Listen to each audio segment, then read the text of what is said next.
podemos ver que aqui a gente criou duas funções, mas podemos criar apenas uma função, dependendo do evento que foi enviado. Então vamos fazer o seguinte, aqui em vez de estar com o nome focado, eu vou colocar dropdown, e eu vou enviar o parâmetro 0, caso estiver focado. E aqui no desfoque eu vou enviar também a mesma função, dropdown, mas só que eu vou enviar o parâmetro 1. Então eu vou apagar tudo isso aqui. O que eu vou fazer? Deixa eu apagar isso aqui também, function é dropdown. E aqui eu vou colocar o nosso p, que é de parâmetro, e eu vou fazer aplicar novas propriedades dependendo do tipo de parâmetro que foi enviado. Já vou explicar em mais detalhe como funciona parâmetros. Então a primeira coisa que eu vou fazer, eu vou captar o nosso elemento e eu vou armazenar dentro de uma variável.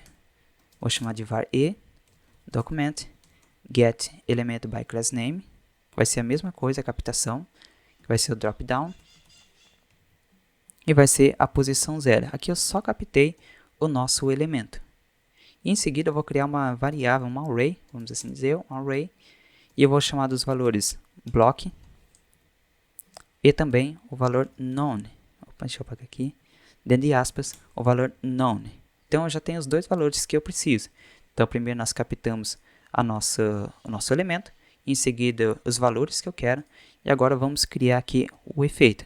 Agora eu vou aplicar as funções aqui no nosso elemento. Então o e, que é do nosso elemento, eu quero que seja aplicado o estilo, que seja display. E qual vai ser o display? Ele tem que alternar entre esses dois valores, e dependendo do tipo de parâmetro que foi enviado. Então eu vou colocar aqui, display seja o d, a variável d, e eu quero que ele vai seletar pela posição. Se eu enviar o valor 0, ele vai captar o valor block. Então vamos colocar aqui a letra P, que vai ser de acordo com a posição. Mas claro que ficou um pouquinho confuso, então vamos entender um pouquinho melhor como funciona parâmetros. Então, como funcionam os parâmetros em JavaScript? Nós temos aqui o nosso input, e quando clicar, ele vai chamar, vai ter o evento onFox, que vai chamar a função dropdown e vai enviar o parâmetro 0 para a nossa função, que vai ser substituído na letra P. Em seguida, nós seletamos o nosso elemento, que é o dropdown. Em seguida, nós criamos uma variável d, que vai receber dois valores, que é o block e o none.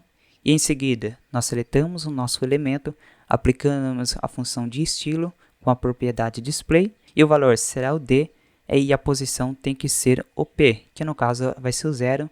Então, na variável, quando tivermos uma array, sempre começa com a posição 0.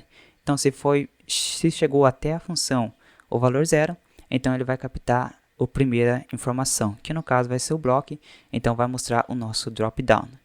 E agora, se eu clicar para fora, ele vai chamar o evento onBlur e vai chamar a função dropdown e vai enviar um parâmetro 1. Em seguida, ele vai fazer a captação do nosso elemento, termos a nossa variável d, que é uma array, vai ter os valores block e none, e em seguida vai fazer também a mesma coisa. Ele vai pegar o nosso elemento, vai aplicar o estilo, display, e depois o valor será a variável d com a posição que nós queremos, que no caso foi enviado o parâmetro 1, então ele vai captar o valor none, porque o block é 0 e o none é 1, e em seguida vai ocultar o nosso dropdown. Vemos que é tão simples, é a questão de parâmetro. Então, desta forma, nós eliminamos uma função.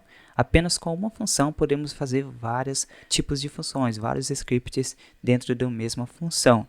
E claro, eu podia fazer isto usando um if, uma condicional if. Se acaso for 0, então eu mostro o elemento, aplico a propriedade display com o valor block. E se acaso for 1, então ele vai aplicar none. Então podemos fazer de várias formas. Podemos usar também o switch do script, onde ele vai fazer do JavaScript, onde ele vai, se acaso for 0, ele mostra, e se acaso for 1, ele vai ocultar. Então temos várias formas de fazer. Eu achei esta forma bem mais simples, mas você tem que entender um pouquinho mais de parâmetros, de array, seleção de elemento, mas eu acredito que você já conseguiu entender.